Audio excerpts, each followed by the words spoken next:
I needed an attorney. They wanted $5,000 retainer, so I had to sell the car. Attorney was horrible, so I had to find another attorney, come up with $3,500 for the next retainer. It ended up costing me like $15,000 just to see my kid. I try to like stay away from talking about it because it really does make me messed up.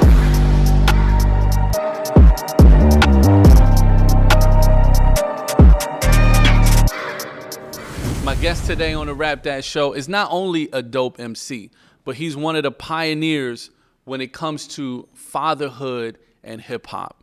You may have known him from the Good Dad Gang Termanology, bro. Welcome to Rap Dads. Thanks for having me. First and foremost, one of the OGs of this Rap Dad thing, man. Absolutely, man. The Good Dad Gang. Absolutely, bro. So it's an honor to sit across from you, man. Like, I feel like, you know, I am an extension of something that you put out into the forefront. So right. It's great to sit across from Agreed, you on man. this, Yeah, man. definitely. And thank you, for acknowledging that.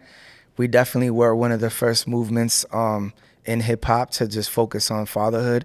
So it's great, man. I started in 2014, so over 10 years, I've seen probably 100 other movements spark, and I don't feel no competition. I don't feel no kind of way. I actually just feel like I'm so happy that there's so much awareness and so many good dads out there. You know what I mean? Yeah, and we're man. inspiring people to be good dads because we definitely didn't have that energy when we grew up. Facts. Word. So let's break it down. Tell me about your family, how old your kids are, ages, stuff Yeah, like that. I got two daughters. One is 20 years old, and she just came on vacation in Puerto Rico. So she's being a grown up, living her best life. And my other daughter is 13 years old. She's actually in Disney right now with her mom. Hey. So they live a whole life, man. They're For blessed. real. They're very blessed and fortunate, and I'm very blessed to be their father because they're the greatest part of my life, easily. I love that, man. I love that. So let's take it back. Tell me about your relationship with your dad. So rest in peace. My pops passed a couple years ago, but it was definitely like a weird, rocky relationship because I like grew up without him not being in the household. Grew up really raised by my mom, but I would see him on weekends sometimes, and then it was weird. It was like I kind of grew up like not really rocking with him because I didn't really agree with his parenting methods and things of that nature. But once I became a man, we got mad close, and then we were mad close ever since. So it was almost like one, I had to forgive him for whatever he did in the past, but two, I understood what it was to be a man, and I'm like, oh, okay, I kind of understand some of your decisions more now that I didn't get when I was a kid. Word. No, I love that. I feel like that a lot of men need to hear that because, we can harbor a lot of resentment towards, our parents without understanding the circumstances and the situations that they were in. Like, my dad, this is like one of my best friends ever. And I also have to remember that he was 20. Right, same. My dad was 20 as well. You know what I'm saying? So when you think about that, you're like, hold on, you're not even old enough to rent a car. You're not old enough to drink. You're kind of not a grown-up yet. You're not right? really a grown-up yet. So you're definitely going to make a lot of mistakes. Yeah, and mom was the same age, so they were both 20. Word. So they both made their fair share of mistakes, but I feel like they did the best they could, you know what I mean? Yeah. And I love them the same, so it's all good. So what did that, you guys building a bond as adults, how did that begin? What did that look like? I feel like, well, I used to work with my dad. So my first job when I was like 12, he owned a garage. He was like building race cars and stuff. Oh, wow. Yeah, so my dad's like real famous, at least like in his genre of what he was doing. Right. He was building muscle cars, lowriders, like all kind of cool stuff that like exhibit pimp my ride type stuff. Okay. So he was doing that as I was a kid. So I grew up in the garage, and my first job was working for him. And I learned like, responsibility at 12 years old. I'm in the garage with, 5 grown men, and they're talking that grown man talk. And Right. you got to be there at 7 in the morning, and you got to, you can't play around. Like, you got to get to it. So it was kind of like rough because he was like a drill sergeant type of guy. He wasn't playing no games. He would definitely put hands on you. You know what I mean? If you did something he didn't like. So it was kind of like you grew up like scared of your dad. You had a fear for your dad. And I don't feel like it wasn't a healthy fear. It was like scary. You know what I'm saying? But I feel like that was one thing with me with my kids. I never put that kind of fear in them. I want them to respect me, but they don't walk around scared of me. Right. You know, they probably feel like they could probably say anything to me. Right. But they respect me because I'm pretty stern with it. But yeah, man. So I think, like I was saying, you know, we hung out a lot together in my teenage years, and then like once I started becoming successful with the rap stuff, he was just so proud of me. Like he couldn't believe it, because before the internet and like social media, when you told your parents you wanted to be a rapper, they're like, yeah, right. The only rappers they know is Snoop Dogg. Right. To them, it's like one in a million chance. And now you tell your mom you want to be a rapper, she's like, all right, whatever, everybody's a rapper. Pick up your phone and rap into it, and now you're a rapper. So I had a different path. And like once the success started coming, world tours and record deals, and I'm working with artists that he actually knows, he was just really, really proud of me. And I think that helped a lot, because we had something to bond on. Right. You know what I mean? Like, okay, look, you're successful in the car business and I'm successful in the rap stuff. You know what I mean? So I think that helped. Word. So you mentioned that, you know, that you didn't really agree with his parenting style. When you became a dad, how did you start to put together, you know, the type of father you were going to be? Well, I just did everything he didn't do. I did everything opposite. You know what I mean? Like, I don't beat on my kids. I never hit my kids. My dad was just, that was the only thing he knew. Like, you did something crazy, you just got beat. It's regular stuff from his era. Right. And so that was one thing I knew. I was not going to beat on my kids. And also, just like, I tell my kids probably 10 times a day I love them. And growing up with my dad, I probably asked him when I was like 8, like, yo, why you never say you love me? He's like, you know I love you. It's just tough, just tough love. It was different. So I overpour, and just making the time. Like, you know, my dad was always working as a kid, and I barely seen him. And even when I would go with him, he just had me at his job. You know what I'm saying? He'd be working, and I'd be sitting on the milk crate as he's working on the car. So it wasn't a lot of good memories. Whereas like with my kids, I tried to always do fun stuff with them and cool stuff with them, and just bring them different places. That's really where Good Dad Gang started. It started as a hashtag on Instagram. So I was a weekend dad. They would live with their mom weekdays, go to school, come with me for the weekend. So every weekend it's like, all right, we're going to the beach. Today I'm with the girls at the beach, Good Dad Gang. Today I'm with the girls over here, Good Dad Gang. So that's how it started. And then somebody's like, oh, you should make a t-shirt. And I just made one t-shirt, and it went crazy. I sold hundreds of them right up. I only had one. Right. I had to go make a bunch. And then I trademarked the name. And then I incorporated it, made it a business, and, you know, 10 years flew by. It's crazy. We're on 10 years now. It's a legendary brand, streetwear brand, movement. You know, we got over 100 tattoos, people tattooed, you know, our logo on them and stuff like that. So it's so cool, man. I've really been able to inspire a lot of people, and a lot of celebrities too. Not only that, but, you know, people DM me, tell me all their problems, what they're going through. Yo, I need to go to court to see my kid. I'm going through this, that, and the third. So they ask me for advice. I don't go too deep because I'm not an attorney. Right. But I'll tell them, you know, as much advice as I could give them. Without me being their attorney. Right. You know what I mean? Right. Where were you in your life when you became a father? Just an inspiring rapper. Didn't have a lot going on for myself as far as like, I didn't have like a real career. I didn't have a lot of money. Just living back home in the hood where I grew up. So it definitely lit a fire, because I was like, yo, now I got this kid that I need to provide for. It's no longer about me. So it was kind of crazy, man. And having a kid young, you're running into all these problems. Like even when her mom went into labor, the car that I had, it didn't have heat. And I was okay with toughing it out when it was just me. But I'm like, I literally, while she was there, because she was there for 3 days, I went and traded in that car and got a new. I'm like, this baby needs to come home in the right car. So I did what I had to do, you know, within those 3 days to make sure that I had a car with heat and AC. Because it's like, you know, now you're living for somebody else. You're not living for yourself. So I think that it was a great experience. And it's kind of funny because you feel like your kid, when you have a kid early, it's like your kid's growing up with you.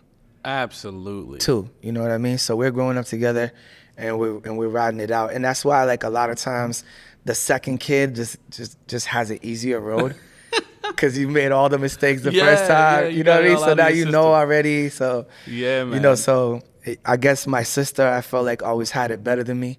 And I feel like maybe like my younger daughter might have had it better, Right. because you're further along in life, you're more successful, you're more, Yeah. structured, and You've done this you before. know what to do. Yeah. There's a point of reference. Yeah. Word. Shout out to the firstborns. We're Always. sorry.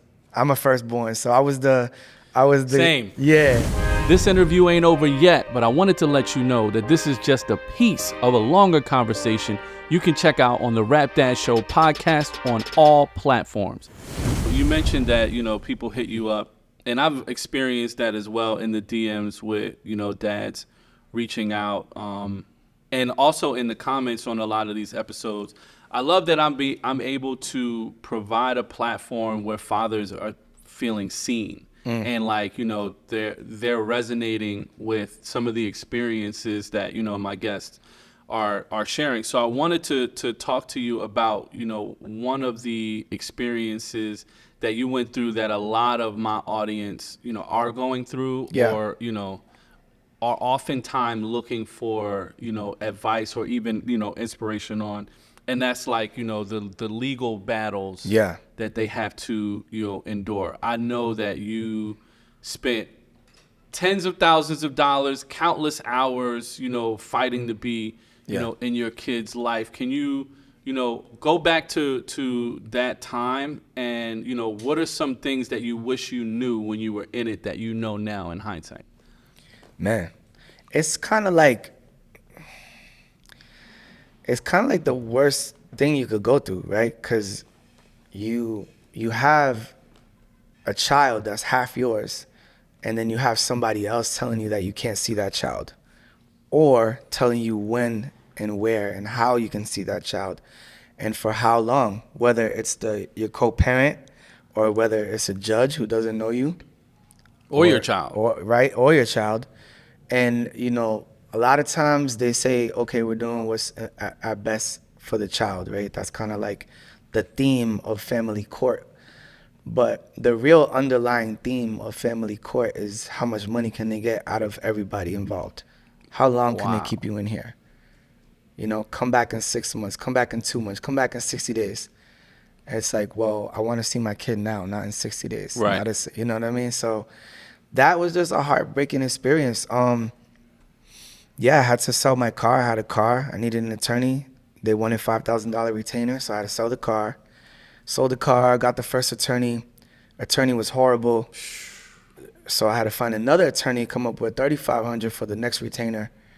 It was a long time ago. I'm sure people are paying more now. Right. Right, in hindsight. So it ended up costing me like $15,000 just to see my kid. My God. And this is young. This is like 9-month-old baby. You know what I mean? Wow. Yeah, this is early. So this ain't even the fun time yet. This is like maintenance. This is it. Like you need to be around your kid. Yeah. They're not even gonna know who you are if they don't see you for months. Yeah. So it was horrible. A lot of times I try to like stay away from talking about it because it really does make me messed up. I don't mind talking about it on this platform, but I mean like a lot of times it bothers me, and I would say I'm definitely like traumatized from it, and I'm definitely like still mad about it. I guess I tried my hardest to like let it go, and I'm kind of cool, but it doesn't feel good. And I think that if we want to talk about the advice part, I would say that just know that everything's gonna be all right. In the moment, it feels like the world is ending, right? But life is ever changing, and as long as you're showing up and you're doing the right things, even if you're getting treated unfairly, just keep fighting. Just never give up. That's kind of like the theme of my book is just don't give up. Just keep trying. Yeah, man. And I remember going in and it was like, okay, they gave me 2 hours a week at first. It was on Wednesdays from 4 to 6. I could see my own kid, literally, that I half created, right? 2 hours a week. So then another court date comes up. It's like, okay, he's proved he's not a bad guy. He could take care of this kid. Let's give him 6 hours. So it was 6 hours. And to come back 60 to 90 days, now it's like, okay, let's give him 2 days, but no overnights, right? So wow. I had to fight for a whole year for overnights, just for Saturdays. Like, this is my kid, you know what I mean? And somebody's telling me that I'm not allowed to have my own child overnight. that's not parenting. You're not even allowing me to be a parent. Come on, man. And so I just think that it's so sad because there are so many good dads that go through that. And then there's so many bad dads that don't even try. You know what I mean? Live right down the street from their kid, don't even care. You know what I mean? And we all get grouped in together. Yeah. Unfortunately, we all get grouped in. Yeah. But I just feel as like fathers. Yeah, just like, they don't care. I hate that. And because there's a lot of bad ones, but it's not fair to take like 1 billion people and make them all out to be one thing. Right. When I would say what I come across, let's just say 50-50. I would say it's more good dads than bad from what I see now in 2024. But let's just say 50-50. Even if it is 50-50, it's like, well, then treat me as such. Don't treat me as if I'm 100% of the person that you might have had in your life. Maybe you had a bad dad. Maybe your baby daddy's horrible. Right. Maybe the judge's wife or, baby mom is horrible. So, like, you don't even know all these underlying problems that we're going through, behind the scenes just to see the kid. And then, another thing that I'll touch on real quick is, like, getting your visits cut short, right? So let's say you're supposed to pick up your kid. It's Wednesday, 4 o'clock. Supposed to get the kid. You call the mom, she don't pick up. Now what? What do you do? My goodness. What do? You go to the police station? You call the courthouse? I don't know. What are we doing? You going to her house? Like, you're not allowed to go to her house. Do you have somebody picking it up? Is your mom picking up the kid? Now she's not picking up. What if it's your birthday? Wow. Yeah, and now you can't see your kid. And what do you do? What can you really do? Nothing, except for file a motion, go back to court, tell the judge. Hopefully the judge has some sympathy and tells her, don't do that. What can you really do? So it's like we go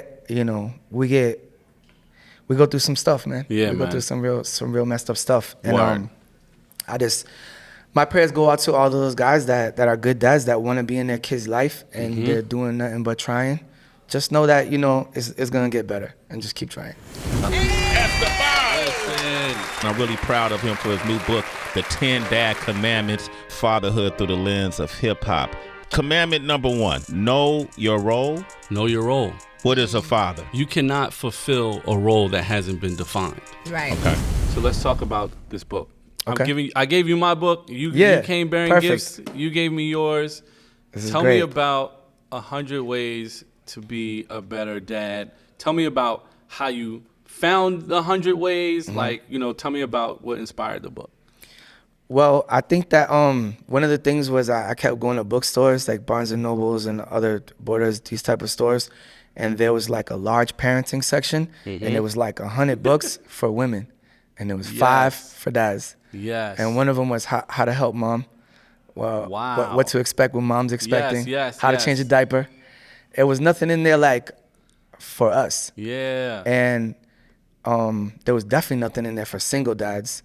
I definitely didn't see nothing for Black and Latino dads. So there's so many demographics that were not being, spoke about or, put into literature. So it took me like 3 years to write the book. And over time, as I went back, more and more books would fill up, which is a great sign. But even still, the last time I went, there was like 15 versus like 100. Right. Oh, yeah. So, and there was nothing of that type because that book has a little bit of everything in it, right? So we have stuff about like financial literacy, which I didn't even know what that word meant until like 5 years ago. Talk about right? So we have financial literacy. We have, being active, like your diet, stuff about like the food you put in your body, GMOs, all that stuff. So like a lot of people are not even hip to just those last 2 things I said. Then Absolutely. Then we have family court. Okay. Right? Then we have ways to decompress rather than making the situation worse. I love that. You pick up the phone, hey, when can I see my kid again? I don't know, I'll let you know. Click. Now you're saying, what you gonna do? You wanna see your kid? Wait, you're gonna flip out? You're gonna make it worse? You're gonna call start swing? Yes. Or you're gonna tough it out and use your brain and figure out a way to make it work for you and your child. Word. So, there's a lot of stuff in there. There's some fun stuff in there. I got one called Pass the Ox. Oh, yes. Right? Because we're getting older now. Yes. So we get in the car, the kids don't want to hear the stuff we I hear. hate that game, by the way. Yeah, it's rough. It's rough on our ears. Because My wife forces me to pass play the aux, that Dad. game. I hate it. So, pass the aux, man. Have some fun. Let the kids have some fun. Word. I have a chapter in there called like crying. Just let them cry, man. It's all good. Let them cry it out. When I was a kid, you cry, I'll give you something to cry about. Your mom smack you that. again. As soon as you said when I was a kid, all you I already heard knew. was, I'm going to give you something. Exactly. So I feel like, nah, man, it's 2024. We're getting better. I feel like we're figuring out better ways to parent and co-parent. Because there's women buying the book too. They want to understand why they're always not getting along with their kid's father. So some of the women that read the book was like, yo, this is a really good book. I think this would really help all people because it's all about communication. All right, so this game is called First and Last. First memory of fatherhood. First memory was the day my daughter came out, Aaliyah. The first day, I couldn't believe it. I remember like struggling with religion and struggling with God. There was a time where like I was just mad at God. I didn't understand why people kept dying around me and different things, and I kind of like lost my faith. And then like the day that she was born, I seen her come out. I was like, nah, God is real.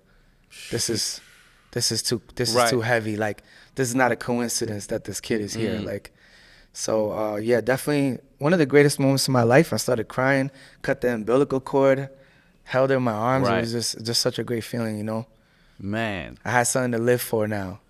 I love that. For sure. All right, so the last gift you gave one of your daughters. The last gift, well, it was Remy's birthday just the other day, so I brought her to the mall and just told her like, all right, go ahead, go crazy. Just buy some stuff. Just tell me what you want. So she was like, oh, I want to go to the Lego store. I want to go to the Apple store. I want to go here, there. So, I just brought her to the Apple store. What was that bill? You know what's funny, man? All she wanted was a charger. Oh, wow. So I lucked out. Yo, that's great parenting. I lucked out. That's what? So I lucked out that time. But I just let her kind of just ball out, just buy a bunch of stuff, bought her some different things, some sneakers and clothes and some stuffed animals, whatever she want. Can you think of a first word or a memorable first experience that you had with your kid? Man, it's funny because Aaliyah used to say dada first. Apparently it's easier for kids to say dada than mama. Not. It's not easier. Well, that's allegedly what they say. It's because you're a great dad. We're great dads, so they say that. You know what I'm saying? It ain't easy. But she was saying da da da da da da da da da da the whole time, and I was like, yeah, she said dad first. I was so hyped. So yeah, from what I remember, she was saying dada first. That's awesome. Yeah. Oh, last time you had to apologize to one of your kids, and why? Woo. I think it was Father's Day actually, because we had a conversation. Me and my oldest had a conversation about family court, and my mom and my sister was telling her, yo, this is the way it went, and she like, well, I heard it went a different way. Of and course. It's like, yeah, I'm like, well, there's 3 people here that was there in the courthouse. I'm telling you how it went, and it just kind of went left, and I felt really bad because I'm like, you know what? As much as I feel like I'm right, it's still not her fault, And so I just told her like, yo, if that's gonna trigger us and make us, go into a lane we don't want to go in, we don't have to talk about that no more. We can just agree that we love each other now. That's it. And whatever happened when you were a kid, we can't do nothing about it.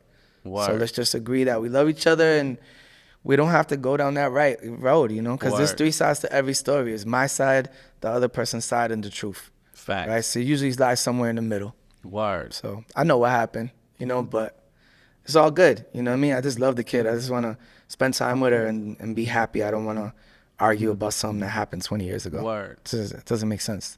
No, I love that. And I feel like, that was one of the lessons my father gave me when I became an adult, when I became a man. He was like, now you're going to have to learn that sometimes taking the L is the greatest win. Right. And I'm like, what the heck are you talking about? Yeah, you get it now, though. And now I get it. Sometimes it's like, it's not even worth the win. If you're going to win the argument and it's going to ruin the rest of the day or ruin a relationship or ruin something else, it's like, I'll take the L and, it'll feel like a win. No, you're right. Because you got to be the bigger person a lot of times, especially being a father. My God. You got to be the bigger person all the time.